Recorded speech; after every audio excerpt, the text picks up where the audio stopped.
नमस्कार दोस्तों, स्वागत है आपका न्यूज डिकोडर में। तुर्की की अर्थव्यवस्था पहले से ही गंभीर संकट से गुजर रही थी, लेकिन अब भारत के आर्थिक बहिष्कार ने उसकी मुश्किलों को और ज्यादा बढ़ा दिया है। तुर्की ने ऑपरेशन सिंदूर के दौरान पाकिस्तान का समर्थन किया, जिससे कि भारत और तुर्की के बीच राजनयिक संबंधों में भारी खटास आ गई। इस कूटनीतिक टकराव के कारण भारत ने तुर्की के कई आर्थिक समझौते रद्द कर दिए और वहां की कंपनियों को भारतीय परियोजनाओं से बाहर करना शुरू कर दिया। भारत के इस रुख से तुर्की की डूबती अर्थव्यवस्था को और गहरा झटका लग गया। इंडियन ब्रांड इक्विटी फाउंडेशन यानी कि IBEF के अनुसार वित्त वर्ष 2023-24 में भारत ने तुर्की से 3.78 अरब डॉलर का सामान आयात किया था। हालांकि हाल में ही भारत सरकार ने तुर्की के साथ 2.3 अरब डॉलर का एक बड़ा जहाज निर्यात निर्माण सौदा रद्द कर दिया है। यह कदम केवल आर्थिक नहीं बल्कि एक स्पष्ट राजनीतिक संकेत है कि अब भारत तुर्की का समर्थन नहीं देगा। भारत में तुर्की के उत्पादों और सेवाओं का बहिष्कार अब केवल आम जनता तक सीमित नहीं रह गया है, बल्कि गवर्नमेंट लेवल पर भी इसके लिए ठोस कदम उठाए जा रहे हैं।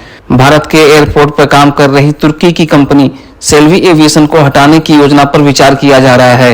इसके साथ ही दूसरे इंफ्रास्ट्रक्चर प्रोजेक्ट जहां पर तुर्की की कंपनियां काम कर रही थीं, अब उनको हटाकर भारतीय या दूसरी अंतर्राष्ट्रीय कंपनियों को काम असाइन किए जा सकते हैं। तुर्की पहले से ही आर्थिक मंदी की दौर से गुजर रहा था। मार्च 25 में वहां का इन्फ्लेशन रेट 38% था, लेकिन कई एक्सपर्ट का मानना है कि असलियत में ये जो इन्फ्लेशन रेट है वो इससे बहुत ज्यादा अधिक है। ICOD के आंकड़ों के अनुसार 2025 के फर्स्ट क्वार्टर में तुर्की के किराए में 96% का इंक्रीमेंट हुआ है, जो इसके सदस्य देशों में सबसे अधिक है। इससे आम जनता की परेशानियां कई गुना बढ़ गई हैं।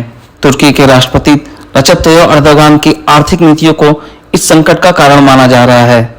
उन्होंने फाइनेंशियल डिसिप्लिन का पालन नहीं किया, इंटरेस्ट रेट को बढ़ाने से मना किया और अपने राजनीतिक सहयोगियों के बीच में बड़े प्रोजेक्ट को बांटे। इससे तुर्की का फॉरेक्स रिजर्व बहुत तेजी से घट गया और सरकारी खजाना लगभग खाली हो गया। तुर्की की करेंसी लीरा लगातार कमजोर होती जा रही है और मई 2025 में यह अमेरिकी डॉलर के मुकाबले 38.7 के ऐतिहासिक निचले स्तर पर पहुंच गई। इस्तांबुल के मेयर के गिरफ्तारी के बाद यह मार्च में यह लगभग $40 तक पहुंच गई थी, जिससे कि राजनीतिक और आर्थिक अस्थिरता और भी बढ़ गई।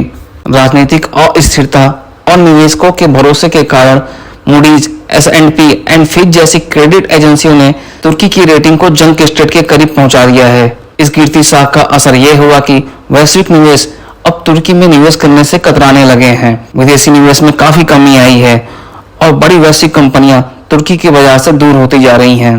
तेजी से गिरती अर्थव्यवस्था, फॉरेक्स रिजर्व में कमी, घटती क्रेडिट रेटिंग और भारत जैसे महत्वपूर्ण व्यापारिक साझेदार का समर्थन खोना तुर्की को डिफॉल्ट की कगार पर ले आया है।